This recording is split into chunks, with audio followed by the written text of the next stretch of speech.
Hey, so can you be our mutant taxi to get us to Krakoa? Vindicated!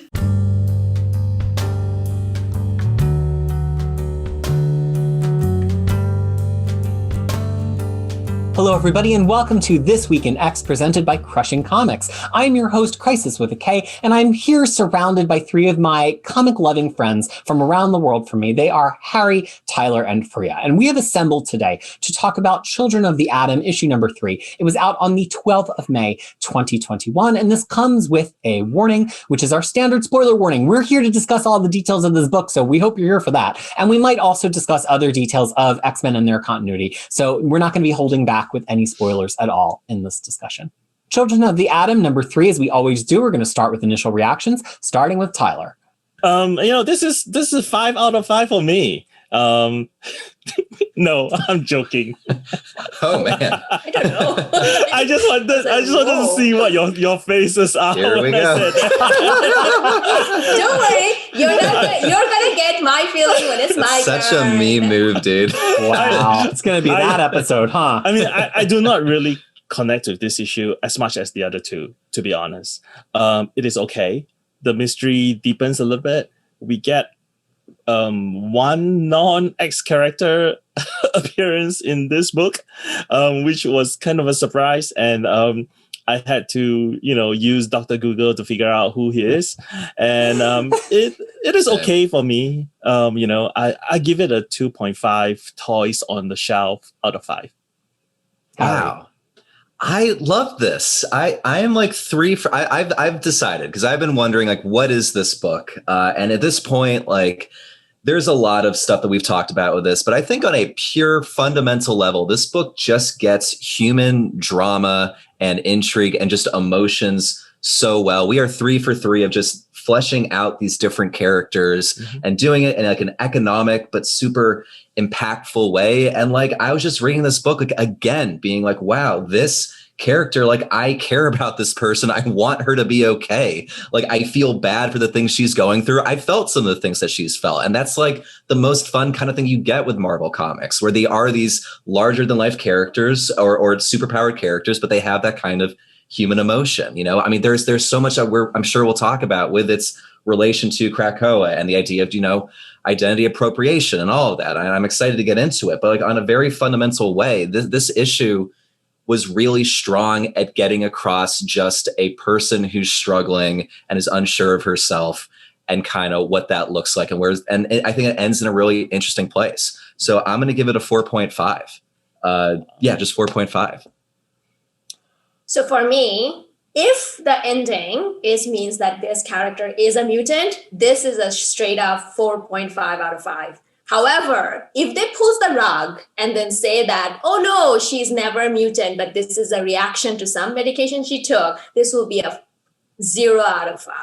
But I do agree. I really connected with the character. There was one character I had some goodwill for, but I lost every single one of it by one. I was like, I'm done with you, girlfriend. I'm going to tear you up in my podcast. Like, listen, just wait for that. Yeah. Because I'm going to get into that. You're done. You're done. But no, and I also connected to her thing about how everybody wants something from her. Someone a lot of the time, no one is like, because we talked about it at once before when Peter just wanted to kind of know how am I doing and how surprising that was for me. So from that point of view, I did connected that with that. But overall, I'm just kind of a little getting tired of like the whole mystery that's being dragged on and on and on. And I'm like, okay, get to the point. We get it.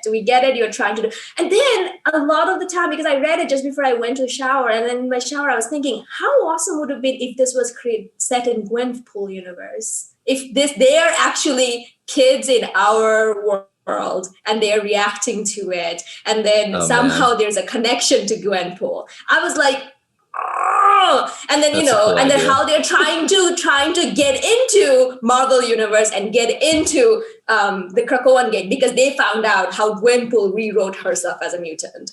I was like just thinking about that and I couldn't unthink that. But anyway, so yeah, it just really depends. Like, I was like, okay.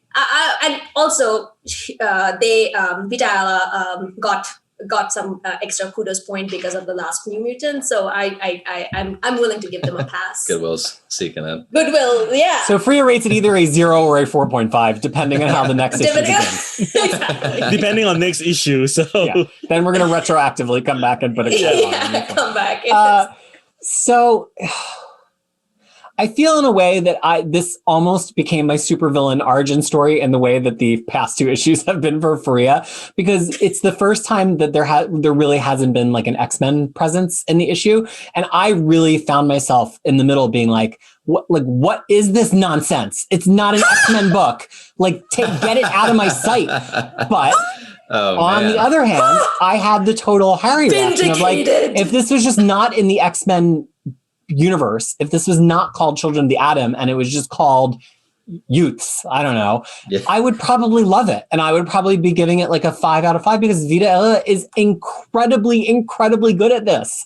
And so it's just really hard to pull apart my reaction to like, why am I reading this as part of the X line? But it's funny, I read all of Marvel. So like, why should I care if something's the X line or not? So I came away like really conflicted. Like part of me is like, make it matter if it's going to be an X-Men book. But then part of me is like, you just want good Marvel comics. It's a good Marvel comic. Shut up.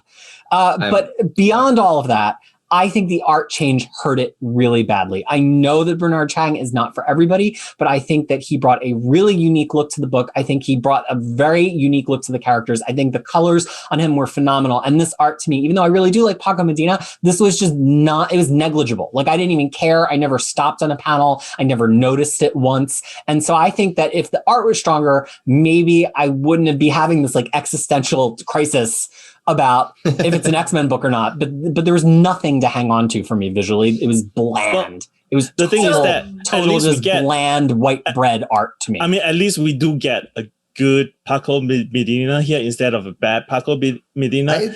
That's one thing.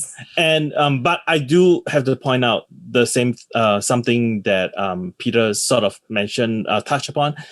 Bernard Chang brings with him racial features to these characters. Yes, thank you. Talk on that. It disappears. I mean, it disappears here. The Asian character no longer looks like an Asian character. There's an Asian character? Yeah. Oh, okay. Well, I'm looking at him right now, and now that you've mentioned that, I can see maybe how that might be implied. He kind of has more eyebrows, so. Yeah. I didn't know Jubilee was Asian for a very long time until it was pointed out. And I think part of my confusion was didn't Carmen look different before? Like, I feel like her whole face doesn't even look, I thought it was a different character that we were like meeting some other podcaster. It's just different. I mean, it's just, there's just no differentiation. There's the racial traits is all gone. And there was a few odd positioning of characters. Like, there was when they first enter Carmen's apartment, they were like saying hi to her mom when her mom was like standing by the side, and they were all looking straight up and they are saying hi and talking as if they're talking to the mom in front of them. So there are little bits here and there which kind of annoys me. But I have to say that he, at least Medina, feels he did not do a rush job. It is not a rush job. The background are fully rendered. You do get a full background in some of the panels here when it matters. So it's not a ding on him. It's just different. And they also changed colorists, and I'm a real stickler for keeping colors the same when you change artists. I think if this still had that beautiful textured skin, that the beautiful angles and moments of light and darkness contrast, I don't think it would have stuck out as much. But David Curiel, who by the way is probably my favorite colorist at Marvel, he just colors it like he's coloring like any Pepe Larraz art. It looks just like he would color Larraz, which I like on Pepe Larraz, but it's not right for this book. I wasn't as in love with the Bernard Chang art with the first 2 issues. And I will admit I have a soft spot for Paco Medina because this is embarrassing. But when I broke into comics a little bit with the Daniel White Deadpool book, and I remember really liking the art of that. So this worked, but the entire what you just said about the kind of some of the more racial characteristics not being there with the faces, that's kind of devastating. And now I'm just thinking about that now. And that's a very good point. But it's not a rush job either. I was expecting one because it was kind of a fill-in, or like it got pretty quick. I mean, my guess, this is pure speculation, is that because of the COVID delay, Bennett Chang took another job. So he finished the first 2 issues and he couldn't continue. So they probably brought Paco Medina in and to replace him, not as a last-minute replacement, I think. So, I think, that's just my guess. I don't know. Yeah. And I will say before we move on from this, although I don't like the coloring style for this particular book, again, I love David Curiel, and I think that the skin tones are handled very well by David Curiel here, even though the features maybe are not there from Paco Medina. Now I want to talk about the elephant in the room. Actually, I mean, there's a gorilla in a room. There's all sorts of things in a room here. Yes. But we'll get to that. I want to talk about the main elephant in the room, which is the spaceship. Starships across the sky, which we don't quite know why they're in that position, but it's clearly implied that finally we know where some of them at least got their powers. And it's because they were on a spaceship that crashed. But they clearly have human families. They're not Skrulls, I don't think. Unless they like killed all of these kids and took their place. I didn't get that implication. So they were just on a spaceship which crashed. I don't even, Harry, you loved this book. Talk about the spaceship. I mean, it was disorienting. They didn't really tell you in any way how they got on this. I'm going to be honest. I like that. I like that they just kind of stick you into this kind of different situation. And yeah, like watching I'm going to be a broken record here, but just the human drama of like Carmen, like yelling that she loves someone and that person doesn't hear them. And like, that's what I was gravitating to. That all worked for me. I will be honest. I'm not as interested in the overarching plot of where their powers came from, because I just know the book's going to tell me eventually, and that's fine. But like, that's not what's been drawing me to the story. I think there's much stronger stuff it does, but when I'm reading it, I'm not missing that. I'm not feeling it as a weakness when I'm reading it. So I just thought it was interesting and I enjoyed it. Fariha, spaceship. Isn't that Fantastic Four? So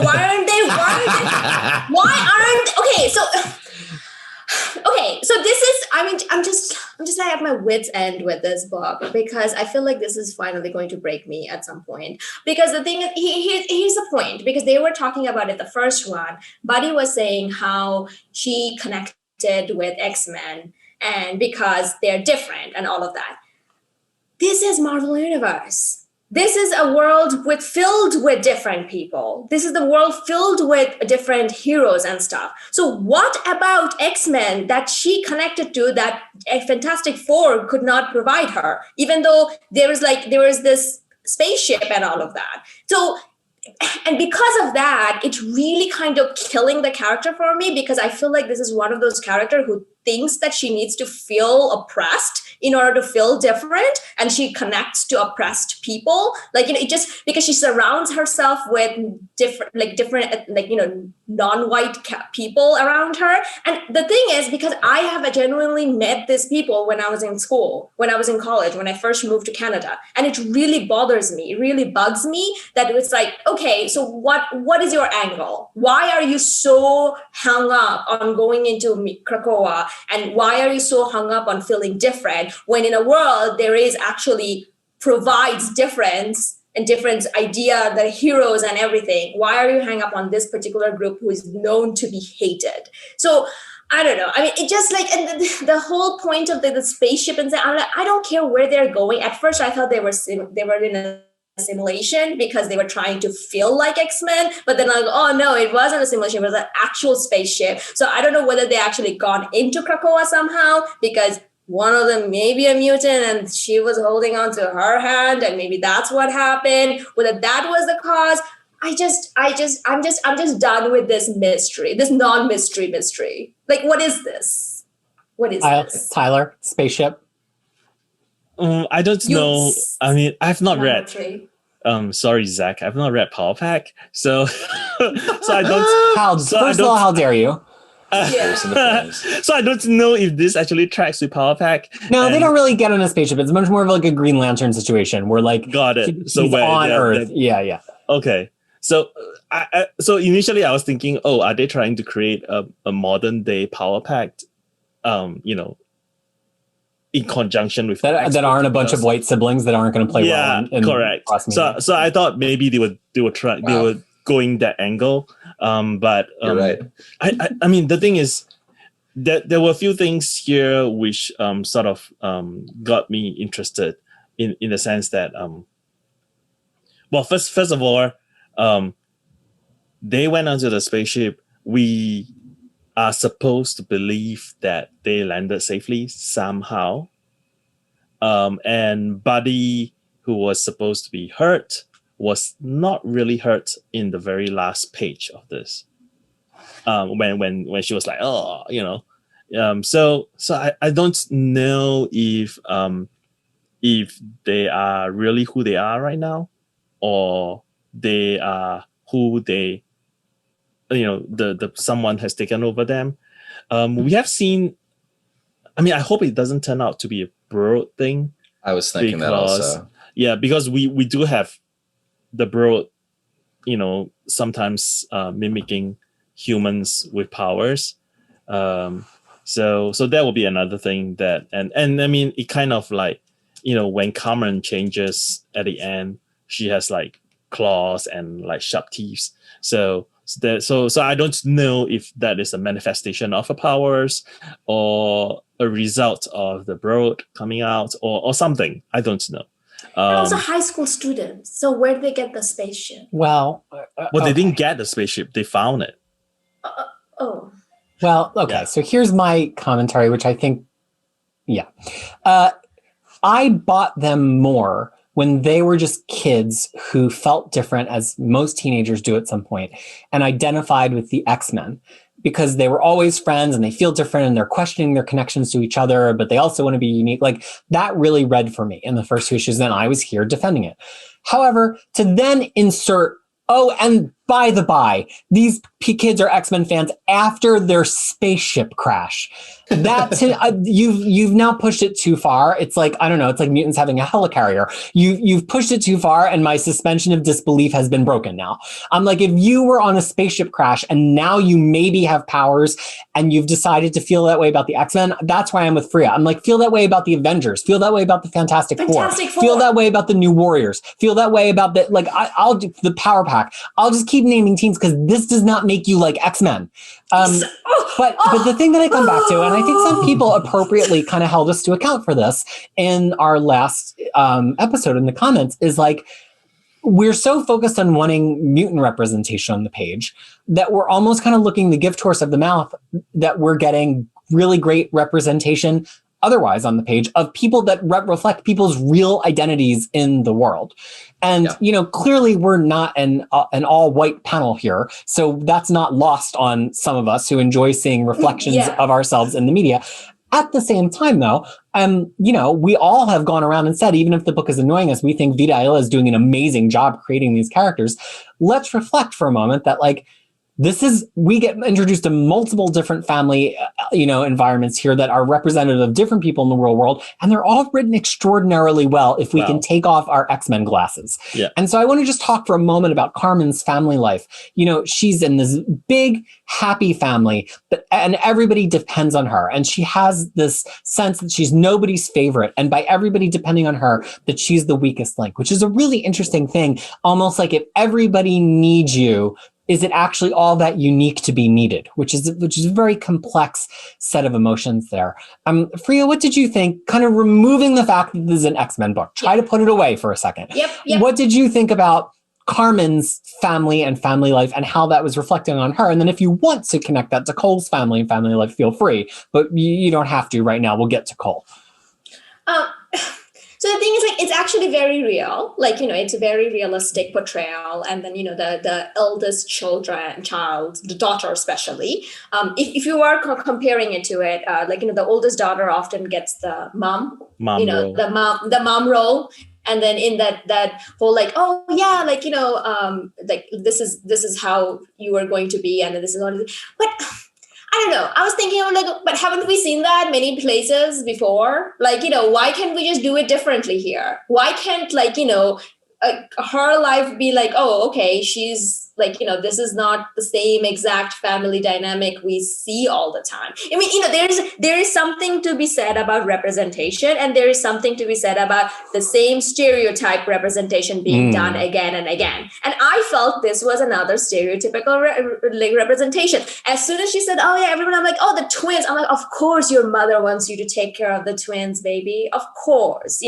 By the way, my mom never cared. My mom was like, you're not good enough, go away, no responsibility and stuff. But so therefore in that way, it's like, I mean, it just like it became where there's like a very thin line between stereotype and a good representation. That's what I was thinking about it. It's like, okay, and then I don't know. I don't know this whole thing. It's like there's this new trend that seems to started to happening of showing biracial families. Like, one of the parent is white. Like, there's this trend that is right now in lieu of showing diversity. And I'm like, I don't know about that either. I mean, like, I don't know what I'm supposed to feel. But taking all of that aside, I did connect to her whole idea that is like, but even her family wants all of this. Even her friends are there's a transactional level of friendship that she has with all the characters. And then she also feels like she's into the podcasting world and everything. And I feel like she's gotten into the whole thing where it's like, she's still trying to figure out how much she's supposed to give to the podcast, like, to her audience versus how much she's supposed to hold on to. And I'm like, we can talk about that because I'm an expert of that. So I think there were some good things about it, but at the same time, I felt like I was getting a little annoyed by another like Latino. She's Latino, right? Like, is that the representation? Right. I mean, her dad is not. I don't think her dad is white because the last name is Reyes because they call when Buddy and it doesn't mean it. Yeah, when they come in. No, I'm just saying that if they're going for really modern representation, that means the mom didn't also change her name and she's named after the mom. So you never know. They try to play the diversity bingo so much that it's at a certain point you kind of lose that. And like you said, because there is no racial features to anyone, I can tell this looks like a standard issue white guy. Sorry, standard issue white guys, but that's what it looks like. Okay, don't worry. And now to our correspondent, Harry. Hey, white people. No. But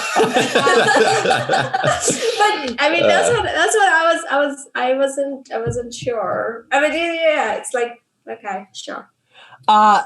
Harry, what about the relationships, if anything, really appealed to you, especially as they kind of come into her room and her friends are there and like at first she's happy and then she's sad and then she's like, go without me. Did any of that really ring for you? Yeah, basically all of it. I mean, I know that you're kind of, I know I'm like the sunny person today, but like, there, everything you're bringing up for you has like validity and what have you. But like in the moment, I wasn't like looking outside of the drama and the story and like kind of being annoyed by it. I was just fully in it. I want to circle back real quick. I do like the very quick, I feel like this is a reference to The Shining. The two kids, Buddy, come play games with us, and they're dressed exactly alike. Yeah, that was my read anyway. But no, like I just found her fascinating. Like, oh, what's up? No, I mean, since we are talking about movie reference, I also like the fact that she has an orange cat, which is very Aliens. Oh, that's it. I think that might have been a tell. Okay, well, let's circle back to that. Back to the point at hand. Like, I was just so fascinated by her. Just her mental space of being this person who has so much output and tries to show love through acts and services and things in support of others.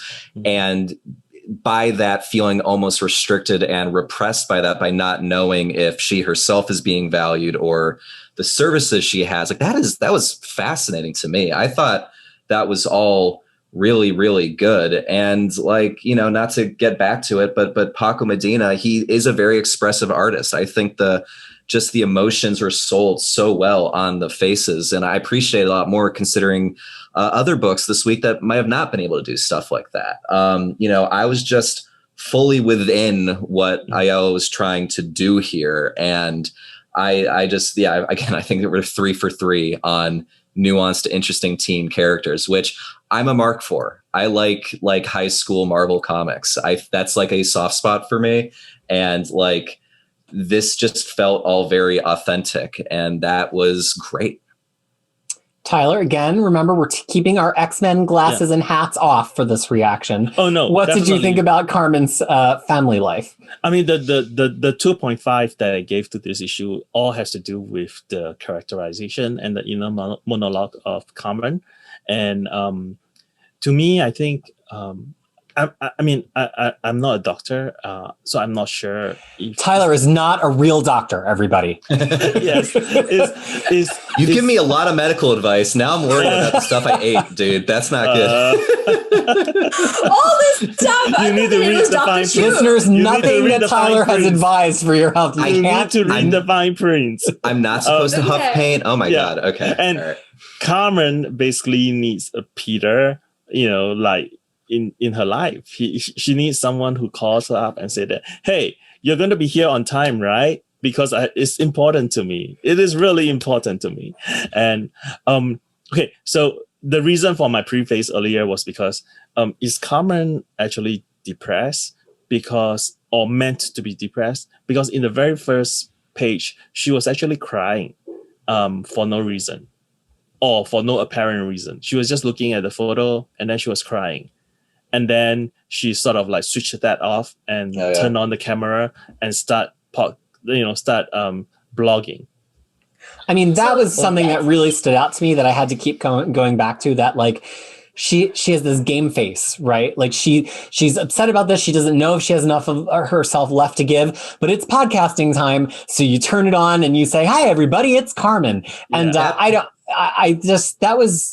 I think that's a really interesting comment on a lot of people who now are kind of living their lives constantly online. I was somebody who many, many years ago, when I started this venture on my blog, I was like, oh, wouldn't it be cool to be one of these people that's on video all the time? Like there was this guy, Kevin, I think, that like lived his whole life on video and streamed it all, which was like a big deal back in like 2000. It was pre-YouTube, And I was like, oh, I would totally do that. But thank goodness I didn't. And, I've had more than 2 decades of being online to kind of decide how much you're going to get of this face and what I'm not giving to you publicly. But now there's people, teenagers, kids, who are basically like being introduced to this without the benefit of 20 years of evolving with the technology. And she just thinks it's her job to like put on her face. And it's almost like she's created this situation where the people expect things from her because that's what she's giving. Yeah. And I don't want to blame her for that. I think but also it's kind of like when you get into this self-perpetuation, and I see it with our friends that are online all the time, whether we talk to them in comic book groups or we know them,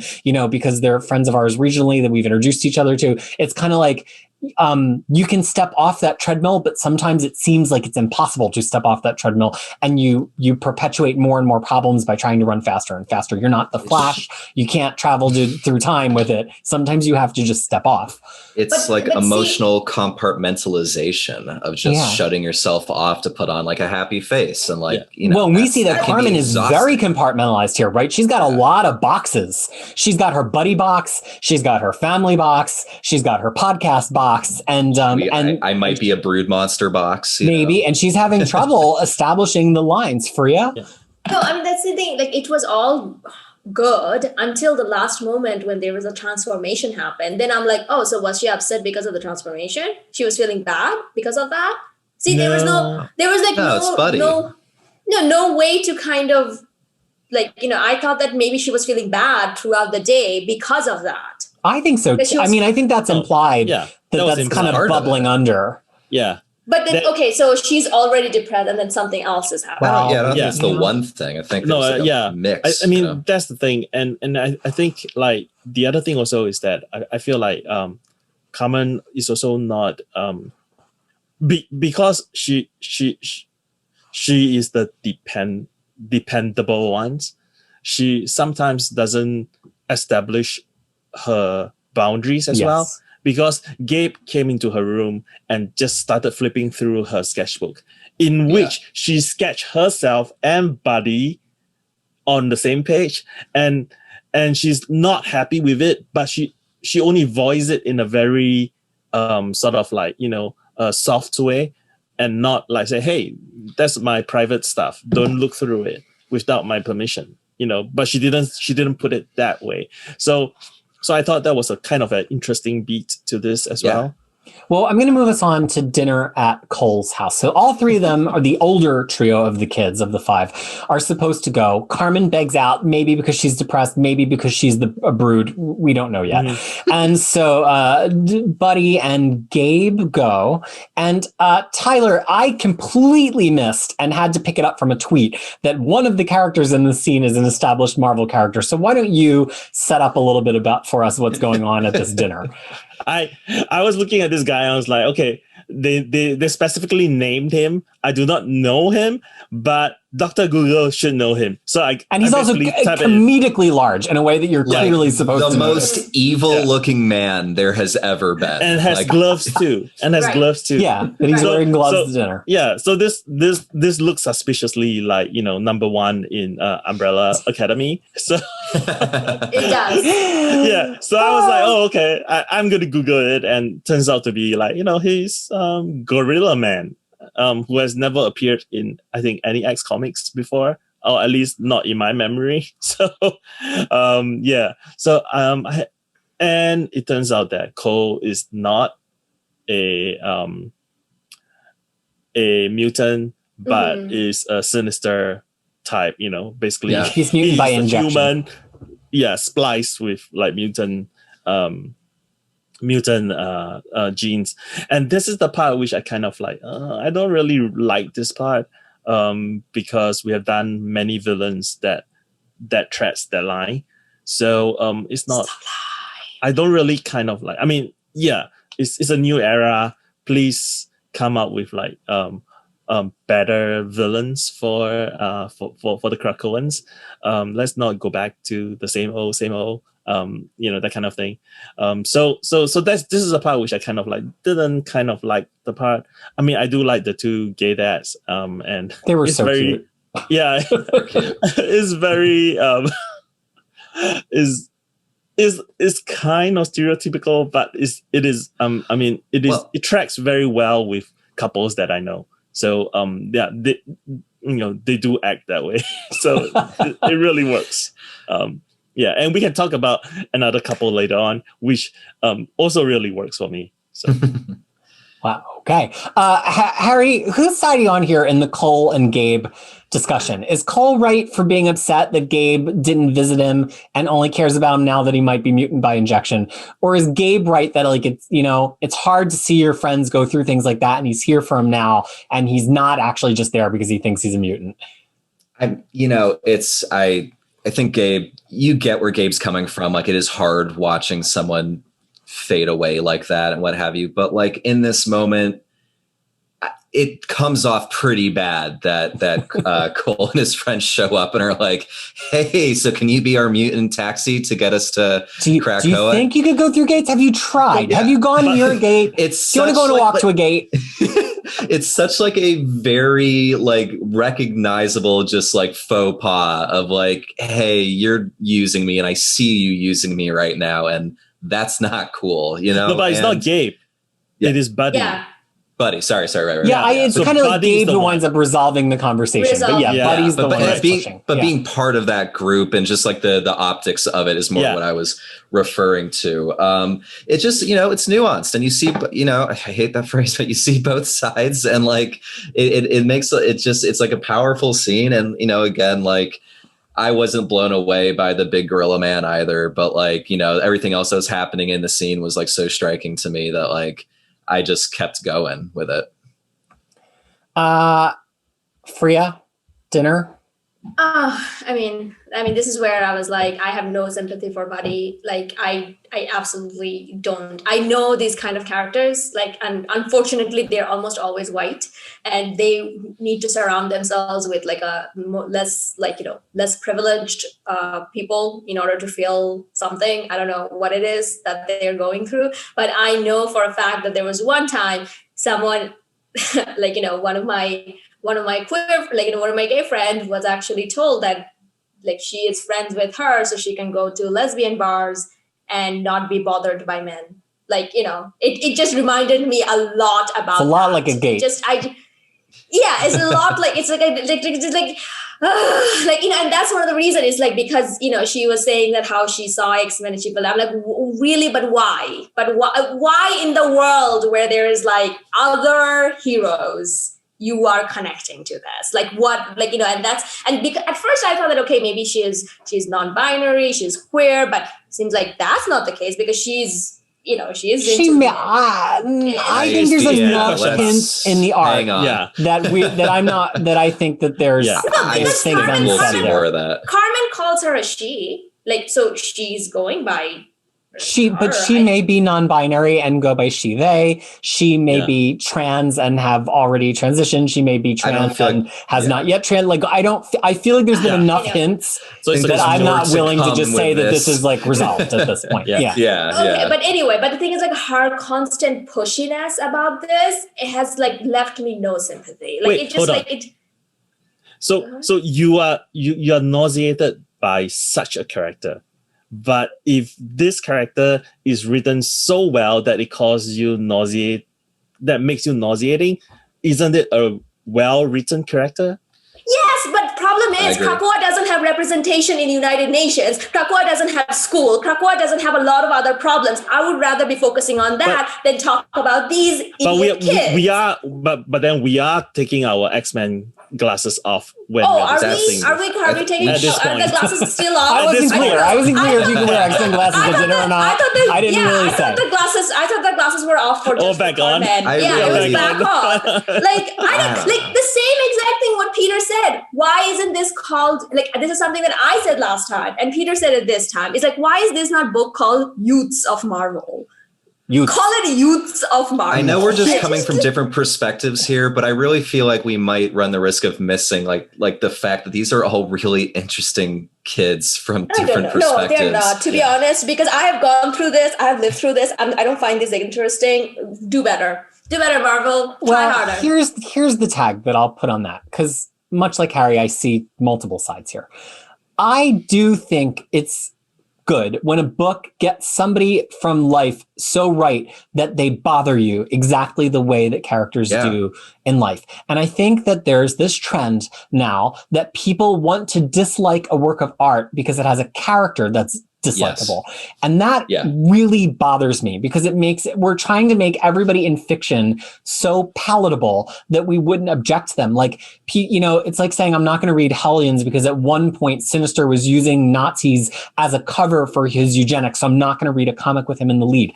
That's the point of Hellions, okay? And and I always say this, if something a character has done is so offensive and troubling to you that you have trouble being well while you're reading it, then you should step away. I'm not saying that if like that character is messing with your personal well-being, that you should just grit your teeth and read it. But if you just think that character is a loathsome character, like welcome to the land of fiction. So that's one perspective that I have. But the other perspective that I have very strongly is I don't like to read books about assholes. I just don't. Like when there's like a movie about everybody's an asshole and they're all assholes to each other, I just can't tune in. I'm like, okay, they're assholes. I know a lot of assholes in real life. Like, great. And I do really tend to check out of comic books when everybody's kind of just an asshole and I can't figure out why to root for them. I'm not saying the characters have to be perfect. I have to know why to root for them. And I think that this dinner scene kind of left me in an interesting space where I'm like, I'm having trouble rooting for Buddy, even though I really identified with Buddy a lot in the first issue. Yeah. I'm kind of having trouble rooting for Gabe, even though I super identified with Gabe in the second issue. And then Carmen, who ostensibly seems the most like me, but not only because of our beautiful hair that we share, but because of her podcasting habit. I don't know that like anything Carmen said really got me on her side in this issue either. So I'm kind of like ending this issue in a place where I'm like, I'm fine if they're all assholes, but who's the asshole that I'm rooting for? Well, and that's where I am. So I want to hear Harry respond to that, but then I think we're done talking about Children of the Atom. I think the key here is that I don't think they come off as assholes. They come off as like deeply misguided, maybe even ignorant in some spots. But also I think a big tell here, at least for me, a big important part is that they are teenagers, and teenagers are not the most like put together, well-reasoned people. Teenagers are assholes. They are. They are. I was wrong. I can say that. Yeah, good Lord, my high school years we're not going to get into it, but like these are not people who are fully well-reasoned or have an idea of what they're doing. That's my read. That's why the ambiguity of like, is this cool what they're doing comes in and all that. So like, I don't look at these kids like, oh, they are, assholes or like irredeemable, just more so that they have basically put themselves in this weird position where they're using people but I don't think this is going to stay that way. I'm pretty sure they're going to learn the lesson one way or the other. We're halfway through the arc, like I'm sure, like, I don't think this book is I believe this book is trying to also show us that Buddy is not doing the right thing here. And fiction typically gives a reckoning for that sort of thing. So I'm in for the ride. All right, Fariha, what's your closing statement here before we sign off?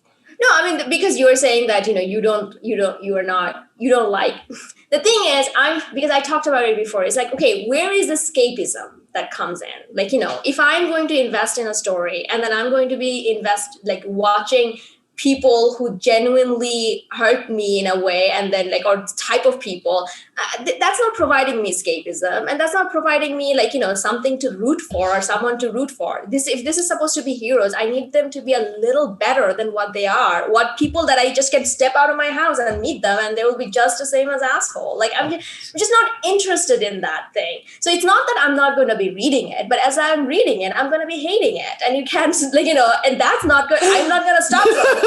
So it's I'm not saying that don't read it or don't have those people in the book, but I'm just saying that at least maybe have the reckoning in the same book. Maybe I'm just saying go back to the old age where the Comic Codes Authority, where it's one story has to end in the same issue. I don't know. Maybe that's what I'm asking for. Maybe if I read this in an arc, I would have had a different feelings about it because there would have been a reckoning. I don't know. But at this time, I just find them to be just useless kids. Well, that has been our discussion of Children of the Atom number 3. I know people have a lot of, no, we're done. One small thing. Like, do we know for sure that Cerebro cannot detect them because they're not mutant or because they have sewn Magneto's scrap helmet into the costume? Well, one of them might have sewn Magneto's scrap helmet into one of her costumes. Yeah. The one that is another mystery, I think. I don't care about that. Anyway. Okay. That's all we're saying about Children of the Atom number 3, y'all. If you want to hear us have other discussions that it's hard for me to put an end to about other comics that were out this week, you can look elsewhere on the channel because we have a lot to say about X-Men comics. And why is that, Fariha? X-Men is better when it's read together. I have one more thing I have to say. No. I'm kidding. On behalf of myself, of Fariha, Harry, and Tyler, who is not a doctor, I want to thank you for listening to this episode of Crushing Comics This Week in X. And until we see you again, we hope that you are well. Bye.